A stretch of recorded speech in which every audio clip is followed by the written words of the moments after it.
dalam agama Islam, malaikat dianggap sebagai makhluk yang sangat mulia dan bersih dari segala bentuk kejahatan.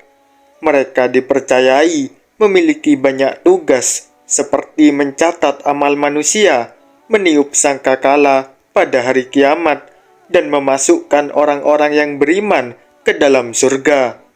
Pada kesempatan kali ini, kita akan mengupas malaikat dan sifat-sifatnya, terlebih tentang malaikat maut dan cara ia mencabut nyawa.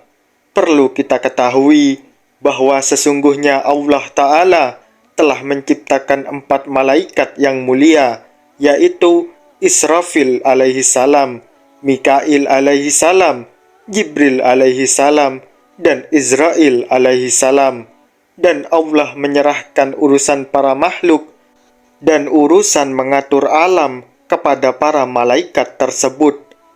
Jibril alaihi salam ditugaskan untuk menyampaikan wahyu dan risalah, sedangkan Mikail ditugaskan untuk mengatur hujan dan rizki. Malaikat Israel ditugaskan untuk mencabut nyawa, sedangkan Israfil ditugaskan untuk menjaga sangkakala dan meniupnya pada hari kiamat. Imam Ibnu Abbas radhiyallahu anhu berkata, malaikat Israfil alaihissalam memohon kepada Allah agar diberi kekuatan untuk menyangga langit yang 7. Lalu Allah memberikan kekuatan dan memohon diberi kekuatan untuk membawa bumi yang 7. Lalu Allah pun memberinya kekuatan.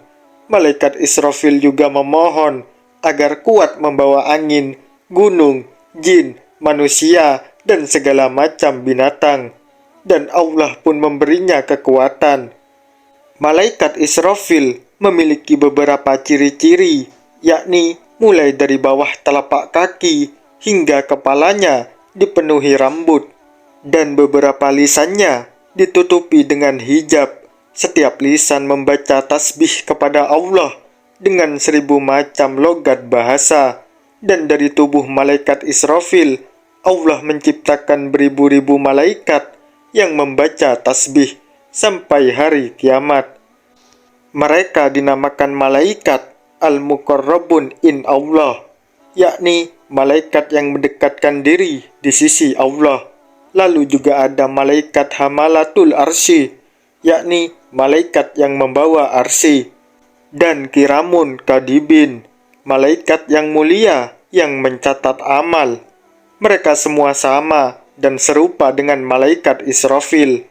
Disebutkan bahwa malaikat Israfil kesehariannya adalah melihat neraka jahanam sehari semalam 3 kali, sambil mengharap kepada Allah sampai lemas seperti tali genawa, sebab sangat keras tangisannya, sehingga seandainya Allah membendung air mata Israfil, maka bumi akan banjir. Air mata Israfil sebagaimana banjir pada masa Nabi Nuh alaihi salam.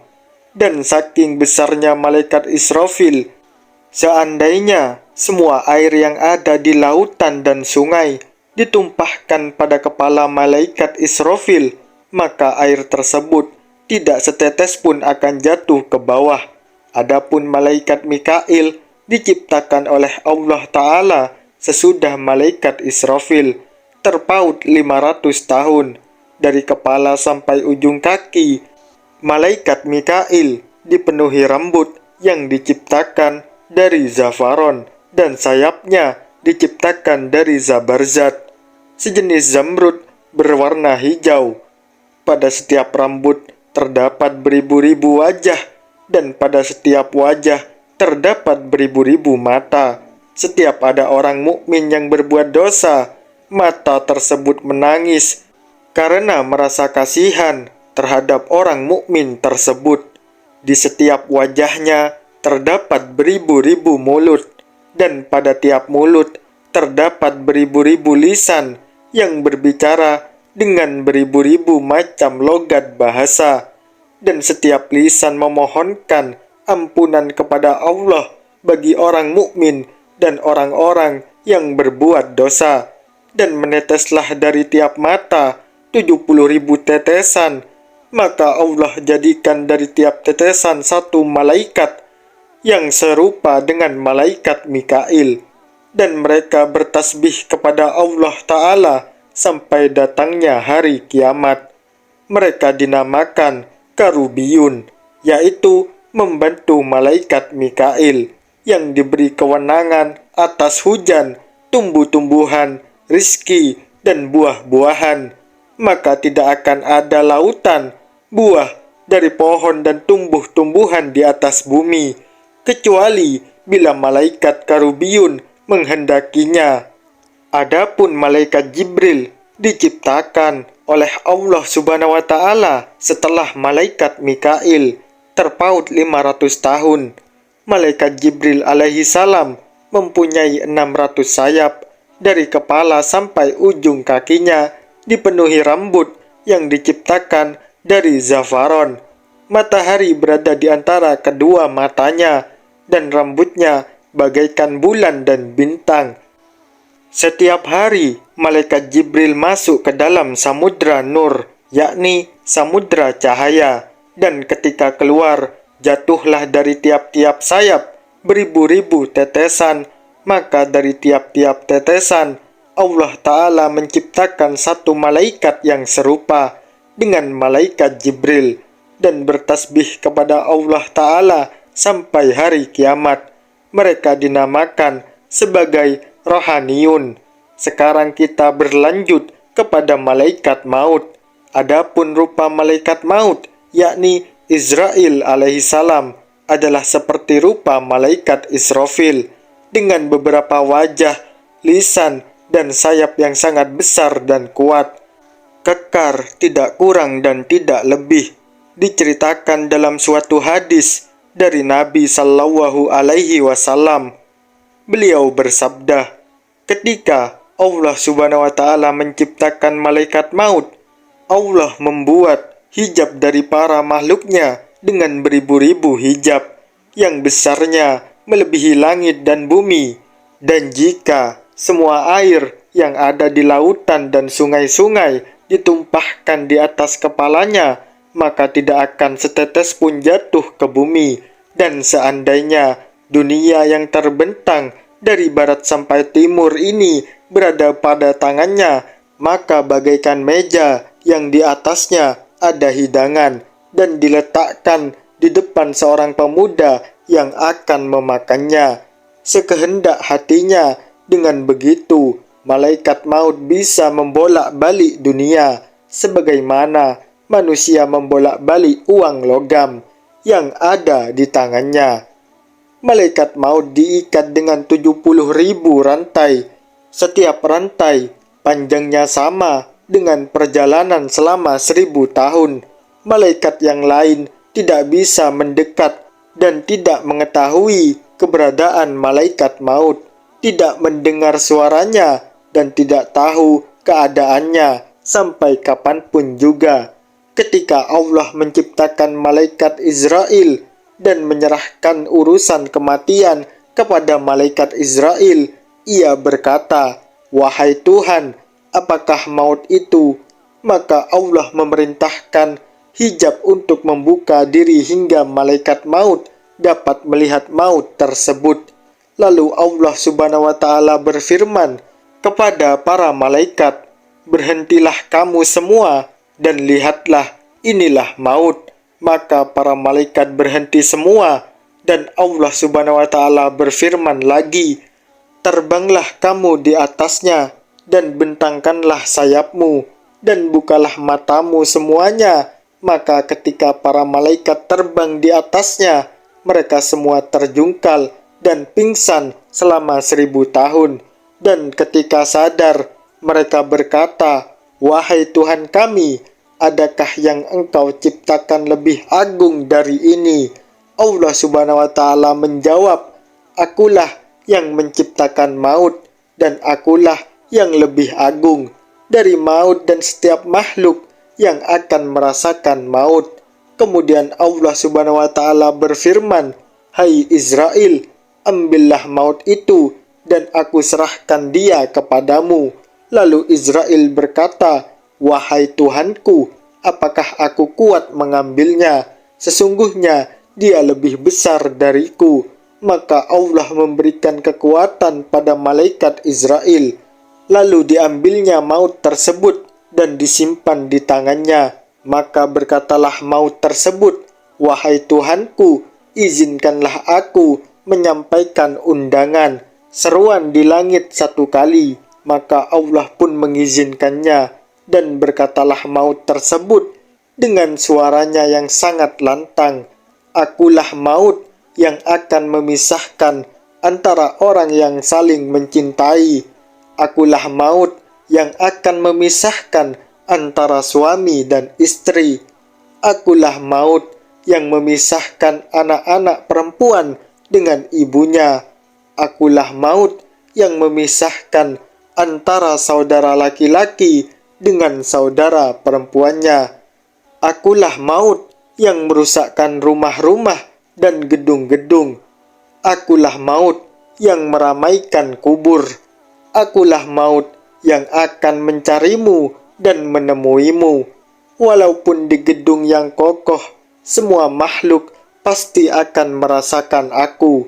Dan sesungguhnya orang-orang kafir, munafik, dan durhaka ketika maut mendatanginya, turunlah malaikat azab di sebelah kirinya. Wajahnya hitam legam, matanya melotot.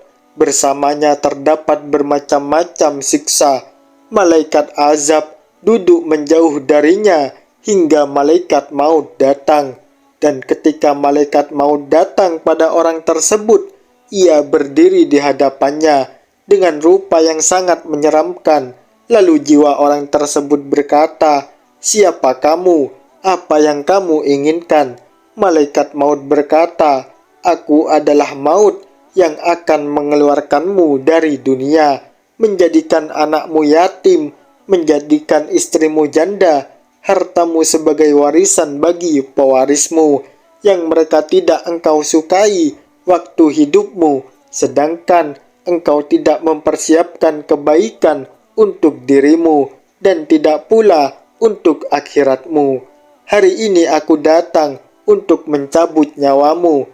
Maka ketika mendengar perkataan tersebut, mayat memalingkan wajahnya ke dinding, dan dilihatnya malaikat maut berdiri di situ. Ketika ia memalingkan wajahnya ke arah yang lain, dan dilihatnya malaikat maut berdiri di depannya, berkatalah malaikat maut, "Apakah kamu tidak mengenalku? Akulah malaikat maut yang telah mencabut nyawa ayahmu, dan sebagaimana yang telah engkau lihat, dan engkau tidak berguna bagi mereka. Hari ini aku akan mencabut nyawamu, hingga terlihatlah oleh anak-anakmu, kerabat-kerabatmu, dan teman-temanmu yang dapat mengambil hikmah darimu. Hari ini aku malaikat maut yang telah merusak kaum-kaum yang terdahulu, yang lebih kuat, lebih kaya, dan lebih banyak anaknya dari kamu." Kemudian malaikat maut berkata pada orang tersebut, "Bagaimana pandanganmu tentang dunia?" Ia pun berkata, "Menurut pandanganku, dunia itu penuh dengan tipu daya. Sungguh, semua manusia akan sadar bahwasanya dunia ini adalah sekedar tipu daya ketika mereka semua meninggal. Namun kesempatan untuk hidup lagi adalah mustahil." Lalu Allah menjadikan dunia dengan bentuk sesuatu dan berkata, "Hai orang yang durhaka, apakah engkau tidak malu dengan dosa-dosa yang telah engkau lakukan di dunia, dan engkau tidak mampu mencegah dirimu dari perbuatan maksiat? Sesungguhnya engkau membutuhkan aku, dan aku tidak membutuhkanmu. Engkau tidak bisa membedakan antara yang halal dan yang haram. Menurut sangkaanmu, engkau tidak akan pernah meninggalkan dunia. Sesungguhnya aku bebas lepas darimu dan dari amal perbuatanmu." Orang itu melihat hartanya yang pasti akan menjadi milik orang lain. Lalu dunia berkata lagi, "Hai orang yang banyak berbuat maksiat, engkau yang mencariku dengan jalan yang tidak benar, dan tidak kau belanjakan dan sedekahkan pada para fakir miskin. Hari ini aku pasti menjadi milik orang lain. Allah Subhanahu wa Ta'ala berfirman, hari di mana harta dan anak-anak tidak bermanfaat lagi, kecuali orang-orang yang menghadap Allah dengan hati yang bersih. Wahai Tuhan, kembalikanlah hamba, supaya hamba dapat beramal soleh dari apa yang telah aku tinggalkan. Maka Allah Subhanahu wa Ta'ala berfirman, apabila telah datang ajal mereka, maka mereka tidak dapat mengundurkannya barang sesaat pun, dan tidak pula dapat mendahulukannya. Kemudian malaikat maut mengambil nyawanya. Bila dia seorang mukmin, maka keberuntungan baginya, yakni akan dimasukkan ke dalam surga. Dan jika dia orang-orang yang kafir atau munafik, maka celakalah dia, sebagaimana firman Allah Subhanahu wa Ta'ala, jangan sekali-kali curang, karena catatan amal orang-orang yang durhaka benar-benar tersimpan dalam neraka Sijin. Diterangkan dalam kitab As-Suluk. Dari Muqatil bin Sulaiman, malaikat maut mempunyai dipan, yakni ranjang yang terdapat di langit ketujuh. Menurut versi lain, ada yang mengatakan di langit keempat. Ranjang tersebut diciptakan dari cahaya. Ranjang tersebut mempunyai 70.000 kaki, 4.000 sayap, dan semua tubuhnya dipenuhi dengan mata dan lisan. Dan tidak satupun manusia dan burung-burung yang bernyawa, kecuali ada di jasadnya malaikat maut. Ada mata, wajah, tangan, dan telinga sebanyak jumlah seluruh manusia. Malaikat maut mencabut nyawa seseorang dengan tangan dan melihat makhluk dengan wajahnya. Dengan demikian, malaikat maut dapat mencabut nyawa para makhluk dimanapun dia berada. Maka jika seseorang mati, hilanglah rupanya dari jasad malaikat maut. Diceritakan bahwa malaikat maut mempunyai 4 wajah, yaitu di depan, di kepala, di punggung, dan di bawah telapak kaki.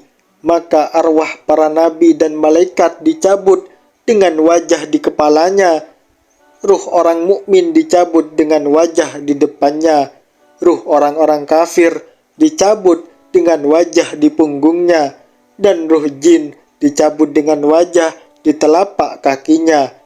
Salah satu malaikat maut berada di atap neraka jahanam, dan satunya lagi berada pada dipan atau ranjang yang ada di surga.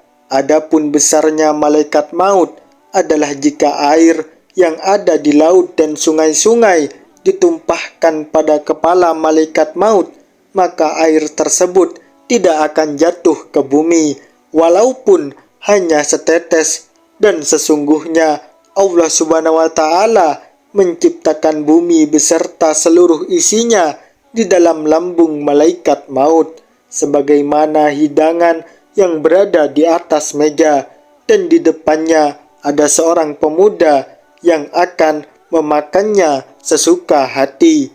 Maka seperti itulah malaikat maut membolak-balik semua makhluk yang ada di dunia, bagaikan manusia membolak-balik uang logam. Diceritakan bahwa malaikat maut tidak pernah turun ke bumi, kecuali waktu mencabut nyawa para nabi dan rasul. Dia mempunyai wakil, yakni malaikat pengganti, untuk mencabut ruh binatang buas dan binatang melata. Diceritakan bahwa jika Allah Subhanahu wa Ta'ala ingin merusak makhluk, maka cukup membinasakan mata yang ada pada jasad malaikat maut, dan binasalah semua makhluk. Suatu saat nanti, ketika ditiup sangkakala dan semua makhluk mati, yang masih hidup tinggal 8 makhluk, yaitu Israfil, Mikail, Jibril, Israel, dan 4 malaikat penyangga arsy. Adapun untuk mengetahui akhir ajal seseorang adalah ketika malaikat maut kejatuhan buku kematian atau sakitnya seseorang hamba. Maka dia berkata, "Wahai Tuhanku, kapankah hamba mencabut nyawa orang ini, dan dalam keadaan dan tingkah yang bagaimana aku mengangkat rohnya?" Maka Allah Subhanahu wa Ta'ala menjawab, "Hai malaikat maut, ini adalah ilmu yang gaib buatku, dan tidak ada orang yang mengetahui selain aku. Tetapi aku akan memberitahu tanda-tanda waktunya ajal seseorang tiba, yaitu ketika datang malaikat yang menjaga jasad dan amal seseorang kepadamu, dan berkata, 'Telah sempurnalah nafas si fulan,' dan malaikat yang diserahi rizki dan amalnya berkata, 'Telah sempurnalah rizki dan amalnya.' Jika orang tersebut termasuk orang-orang yang beruntung, maka namanya tertulis dengan jelas dalam buku yang ada pada malaikat maut, dengan tulisan yang dikelilingi oleh nur yang sangat putih. Dan jika orang tersebut adalah orang yang celaka, maka namanya tertulis dengan jelas berwarna hitam. Pengetahuan malaikat maut belumlah sempurna untuk mencabut nyawa, sampai jatuh padanya daun dari pohon yang berada di bawah arsy, yang pada daun tersebut tertulis nama orang yang akan dicabut nyawanya. Diriwayatkan dari Ka'ab al-Akbar, sesungguhnya Allah Ta'ala menciptakan pohon di bawah arsy yang mempunyai daun sebanyak bilangan jumlah makhluk Allah, dan ketika sampai ajal seseorang, maka 40 hari sebelum ajal orang tersebut, maka jatuhlah daun pada tempat malaikat maut, dan malaikat Israel pun tahu bahwa dia diperintah untuk mencabut nyawa pemilik daun tersebut. Maka di langit dia sudah dinamai mayit, tapi masih hidup di atas bumi selama 40 hari. Diceritakan bahwa malaikat Mikail turun kepada malaikat maut dengan membawa buku dari sisi Allah yang di dalamnya tertulis nama orang yang diperintah untuk mencabut nyawanya, serta tempat dan sebab mencabut nyawa orang tersebut. Apakah nyawanya dicabut dalam kondisi sehat atau dalam keadaan sakit? Apakah ketika dia sedang beribadah atau sedang maksiat? Dan seterusnya. Abu Laif bercerita bahwa dari bawah arus turun 2 tetesan pada pemilik daun, yang satu berwarna hijau dan satunya lagi berwarna putih. Jika yang jatuh itu berwarna hijau, maka diketahui bahwa orang itu akan celaka, dan jika yang jatuh berwarna putih, maka orang tersebut adalah orang yang beruntung. Adapun untuk mengetahui tempat mati orang tersebut, maka diceritakan bahwa Allah Subhanahu wa Ta'ala menciptakan malaikat yang diserahi untuk mengawasi atau menjaga setiap orang yang dilahirkan, yang dinamakan malaikat arham. Maka ketika Allah menciptakan kelahiran seseorang, ia memerintahkan malaikat arham untuk memasukkan pada mani yang ada dalam rahim ibunya tanah atau debu dari bumi yang akan menjadi tempat mati orang tersebut. Maka walaupun dia berputar-putar pergi kemana saja ia suka, tapi akhirnya ia akan kembali ke tempat di mana tanah ia berasal dan akan mati di situ. Hal itu sesuai dengan firman Allah Subhanahu wa Ta'ala. Diceritakan dalam suatu riwayat, pada zaman dahulu malaikat maut pernah menampakkan diri dan masuk ke dalam rumah Nabi Sulaiman alaihissalam dan melihat seseorang pemuda yang ada di samping Nabi Sulaiman. Pemuda tersebut gemetar sekujur tubuhnya. Ketika malaikat maut sudah pergi, pemuda itu meminta kepada Nabi Sulaiman supaya memerintah angin agar membawanya terbang ke negeri Cina. Setelah sampai di negeri Cina, malaikat maut datang menemui Nabi Sulaiman, dan Nabi Sulaiman menanyakan apa sebabnya malaikat maut memandang pemuda tadi. Maka dijawab oleh malaikat maut, "Sesungguhnya aku diperintahkan untuk mencabut nyawanya hari ini di negeri Cina. Aku terkejut melihat pemuda itu ada di rumahmu." Lalu Nabi Sulaiman menceritakan tentang permintaan pemuda tersebut, yaitu supaya memerintahkan angin untuk membawanya terbang ke negeri Cina. Malaikat maut berkata, "Aku telah mencabut nyawanya di negeri Cina hari ini." Diceritakan juga bahwa malaikat maut mempunyai beberapa pembantu yang berdiri di depannya dan membantunya mencabut nyawa. Dikisahkan bahwa ada seorang pemuda yang berdoa, "Ya Allah, ampunilah dosaku dan dosa malaikat penjaga matahari." Mendengar doa tersebut, malaikat matahari memohon izin kepada Allah untuk menemui pemuda tersebut. Maka turunlah malaikat matahari kepadanya dan berkata padanya, "Sesungguhnya engkau telah banyak berdoa untukku. Apa keinginanmu?" Pemuda itu berkata, "Keinginanku adalah engkau membawaku ke tempatmu, dan aku ingin engkau menanyakan tentang kapan datangnya ajalku." Maka bawalah pemuda itu ke matahari dan duduk di atasnya. Lalu malaikat matahari pergi menemui malaikat maut dan menceritakan bahwa ada anak Adam yang berdoa, "Ya Allah, ampunilah dosaku dan dosa malaikat matahari." Dan dia meminta kepadaku untuk menanyakan kepadamu tentang kapan ajalnya datang, supaya dia bisa mempersiapkan diri. Malaikat maut lalu melihat bukunya dan berkata, "Sungguh nyata, sesungguhnya temanmu mempunyai tingkah laku yang agung. Dia tidak akan mati, sehingga dia bisa duduk di tempatmu di atas matahari." Malaikat matahari berkata, "Dia telah duduk di tempatku." Lalu malaikat maut berkata lagi, "Pemuda itu akan mati di tangan utusanku, tapi tidak ada yang mengetahuinya." Dalam sebuah hadis dari Nabi Shallallahu Alaihi Wasallam, beliau bersabda, "Ajalnya semua hewan itu tergantung zikirnya kepada Allah.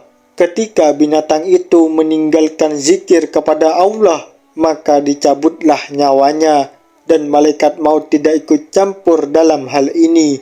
Ceritakan bahwa Allah yang mencabut nyawa semua makhluk, tetapi disandarkan kepada malaikat maut. Sebagai contoh, dinisbatkannya orang yang mati kepada orang yang membunuhnya, dan orang yang mati karena menderita sesuatu penyakit. Ini sesuai dengan firman Allah Subhanahu wa Ta'ala. Allah memegang nyawa seseorang pada saat kematiannya. Diterangkan dalam suatu hadis bahwa ketika malaikat maut akan mencabut nyawa orang mukmin, ruh orang mukmin itu berkata, "Aku tidak akan taat kepadamu kalau engkau tidak diperintah oleh Allah untuk mencabutku." Malaikat maut menjawab, "Aku telah diperintah oleh Allah." Ruh lalu meminta tanda dan bukti. Ia berkata, "Sesungguhnya Tuhanku telah menciptakan aku dan memasukkan aku dalam jasadku, sedangkan engkau tidak ada di waktu itu. Sekarang engkau ingin mengambilku." Kemudian malaikat maut menghadap kepada Allah Subhanahu wa Ta'ala, dan Allah bertanya kepadanya, "Apakah engkau telah mencabut nyawa hambaku?"